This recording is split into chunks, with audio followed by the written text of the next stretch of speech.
The Nike Invincible Run 3, 100 plus miles. There's some interesting stuff going on with this shoe.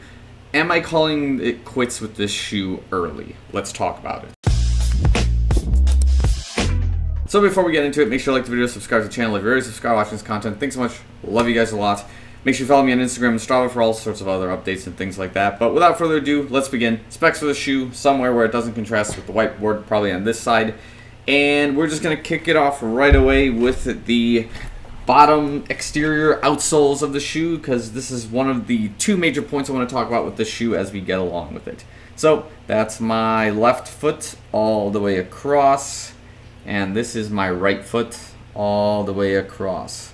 So as you can see, we have 2 points of emphasis. Again, I'm going to show you the forefoot area of the left foot, and this one for the right foot. So if you probably already saw what I was looking at earlier today when I logged in a little bit over 100 plus miles on the shoe, it's that we're having some damage, of course, on the supinated side of the shoe right there, where it looks like the ZoomX foam that's exposed and not covered by any rubber padding is starting to get cut into in a really, I want to say almost abrasive style way. It's not even like a stress cut kind of way where it's a shredding over time. It looks like it's just getting really dug in with something, whether it's like a gravel, whether it's my running style, whether something here is just trying to cut into the inside underneath rubber patch of the shoe. And for that, it has me really curious as to how long this particular section of rubber is going to last. Like, again, slightly over 100 plus miles. And if I'm starting to see this rubber pad for the shoe start coming off, wearing off, or burning to a point where the shoe becomes unusable, I may have to call it early with the Invincible Run 3. Now, it's not to say that the shoe's design is bad, as you can tell from like the the pronated side of the shoe. Like the wear is like almost next to none, which I guess in my case, I think we've mentioned this before, like I have a slight supination in this shoe, you know, going to the outside of it. And when I first started running, I was like a heavy pronator because I had like really weak calves, extraordinarily tight muscles. So when I was running, I was heel striking and pronating at the same time. And then over time, from just using high stack shoes and training on a daily basis in a certain way, a slight supination occurred, which ended up feeling a lot more natural to me than having those tight muscles in that pronated form where, you know, your foot kind of caves in like this and shin splints are more likely. So maybe that's just kind of the thought when I'm running normally, is that when I'm supinating, shin splints on the interior side of your shins isn't really something to focus on unless you do something extraordinarily drastic. And it's not to say I haven't experienced shin splints recently. I don't think I've experienced them to the level of which I've had in 2015, 2016.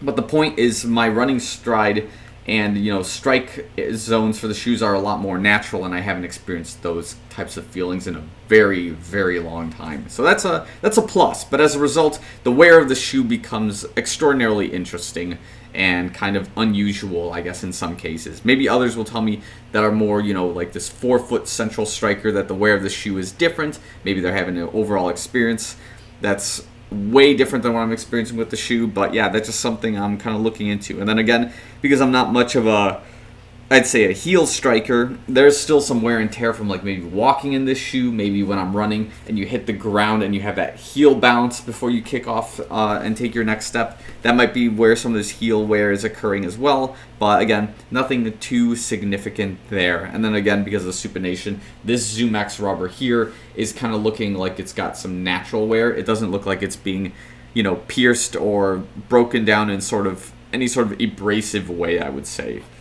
So that's kind of the standard on the physical end of the shoe. Again, looks like the rubber with the rubber, of course, is still in an okay shape. It's losing a little bit of its texture, but that's okay. That's just the normal lifespan of the shoe. But when it comes to the ZoomX foam on the outside of the shoe, it does have sort of its wrinkles coming across. So it's starting to take some shape as to where my strike zone is, what part of the foam is really kind of sinking into the shoe. And yeah, overall, nothing unusual to report there. There isn't any like sort of stress zones where the shoe is sinking in more than I would expect it elsewhere, because in a lot of other shoes, that's sort of what would happen, is the shoe starts taking the shape of your strike zone, and if you're like supinating more often, you're going to see that you're supinating more and more each time you take a step because the foam is sinking more and kind of getting used to that strike pattern over time. So that's just something, again, I noticed over time, but right now the structural, I guess, foundation of the ZoomX foam right now is in a pretty good shape, I would say. Other things to note, again, it's come to be a little bit difficult running slow in this shoe, and I know it's like, yeah, you can mentally just like run slower and whatnot, but when I run slow on a treadmill with this shoe, I do experience the same issues I've had with my ankle, where there's like this weird pull in like the Achilles area, which makes it extraordinarily awkward to run, and it just kind of hurts over a long period of time. It's not like painful, it feels maybe like tender, sore, but it's not painful, right? And the Invincible Run 3 has sort of a role to play in that, only when we do like these slow runs. And I wonder if it's something to do with the fact that the heel lockdown is still kind of tricky in this shoe, and maybe that's what's going on, is the lack of lock causes the heel to land in different ways, and as a result I'm experiencing like different stress pieces or different like tendons getting worked, and maybe this is what I'm experiencing. But it's been like a little bit over a month, maybe a month and a half, since the first signs of this like sort of heel slash like soleus calf soreness has been occurring. So it's just something I'm monitoring over time as well. So as a result, running in this shoe at like an easy pace for me is like somewhere between, I'd say like 7:45 and maybe 7:15 pace, which is for a lot of people quite fast, but it feels natural in this shoe because of how much ZoomX there is, and the fact that it is ZoomX. It makes the shoe kind of, fast but kind of noisy while you're running in it, but that's okay. I guess that's just like the point of having a ZoomX shoe, is to have a slightly faster day and also use it on your easy to maybe a tempo run if it's available to you, if you don't have any other shoe that would be able to accomplish that task.